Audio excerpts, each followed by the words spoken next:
So guys, today we have a tutorial on film pre-production. Um, so, what the film? That's what that stands for. Oh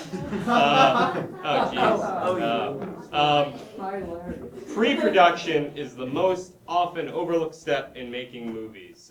Whether your script's 2 minutes long, 2.5 hours long, pre-production is pretty vital in making your movie look good.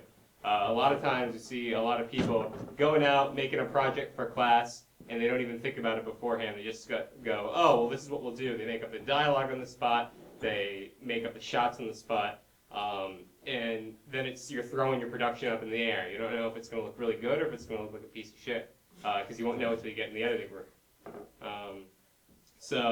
We're going to go through some steps here. The first is rewrites. It's a giant pain in the ass to do a rewrite, but it's something that I highly recommend you do. When we did one of the productions last year, the one I directed, Imagine, the first thing we did was a rewrite, and then we did another rewrite. Especially if it's a script that you didn't write, you always want to do a rewrite. You want to look through, see what can be cut out, what can be made better, even if it's just typos in the script. Great thing to do is a rewrite. After that, you want to break down the script. You want to break it down into locations, characters, wardrobe, props, and stunts, and VFX. You want to say, okay, write down all your locations that you need. Write down all the characters you have, whether or not if it's a larger script, whether or not you have main characters you need to cast, supporting characters you need to cast, things like that. Wardrobe, what they're wearing, if there's anything special they need to wear, they need to wear a superhero costume, something stupid like that, whatever. You need to write it down. Do you need props? Do you need things like fake guns? Do you have an important object like a key or something like that you need? Because the worst is going somewhere and saying, we needed a pear for this guy to hold. I don't know, he likes to eat pears. And not having it and having to run back and find it, and it could take a couple hours. Then you want to schedule. Really not all that big of a thing if you're doing like a project with 2 people, but if you're doing something like the QFS productions that we do, you've got a lot of people that you want at one time. You just want to create a rough schedule at first, like this is when I want these things done by. Until you get a cast and everything, you're not going to know everyone's availability to make a final schedule, but it's good to do just at the beginning to create a rough run. You can do it with Movie Magic Scheduling, which we will have a tutorial about by Katie Bliss, I believe, who is a QFS alum. And you can also do it using Adobe Story. It doesn't have a lot of really in-depth scheduling features, but it does have a basic one that you can use. Then you want to get your locations. So, really important is to find a location, ask for permission to use it, because you don't want to, if you're doing it in the school here, you want to reserve a room. Go and reserve a space on MyQ and make sure you have the room. Because you don't want to go to a room and then find out that there's a class in it or someone else reserved it. Because that's pretty terrible, and then you can't do your project, your security will kick you out. We had some problems last year with people using rooms that didn't reserve the rooms. So you want to make sure that if you have a director of photography on the project, you're not just a camera person, make sure you bring them with you too, because they're always a great resource on how they're going to plan shots around stuff.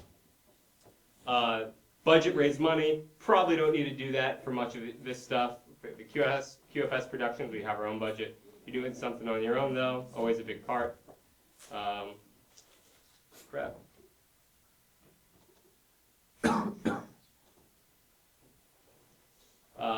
Then it's legal forms. So big is having people sign stuff. You don't want to get caught in a situation where you have an actor or that you lose in the middle of something, or afterwards you post something online, you start making money off of it, and then they want to cut, and they say that they never gave you permission, they sue you for something. That sucks.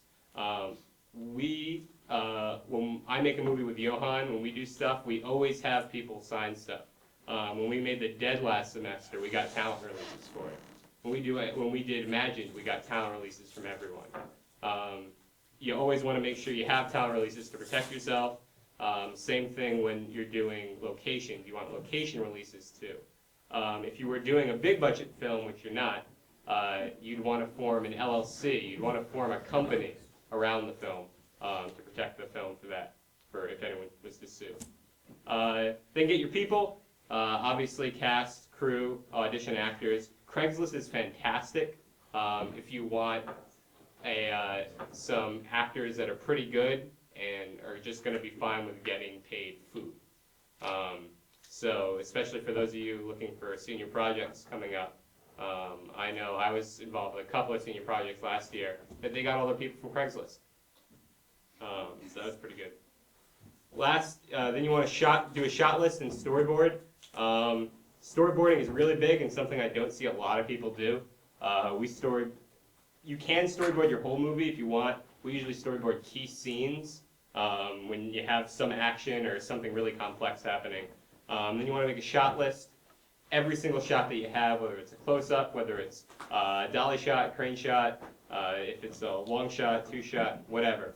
A whole breakdown there of every single shot you're going to have. So when you go in, you can just keep doing setup after setup. You don't have to be on set and go, ah, crap, what do I do now? And then finally, you lock in your schedule, send out your schedule to everyone if you do have a schedule, and then you go and shoot that shit, pretty much. Because the worst thing is not having people know when they have to be places, and then your whole shoot gets messed up because one actor isn't there, one crew member isn't there. And that's that. That's pre-production.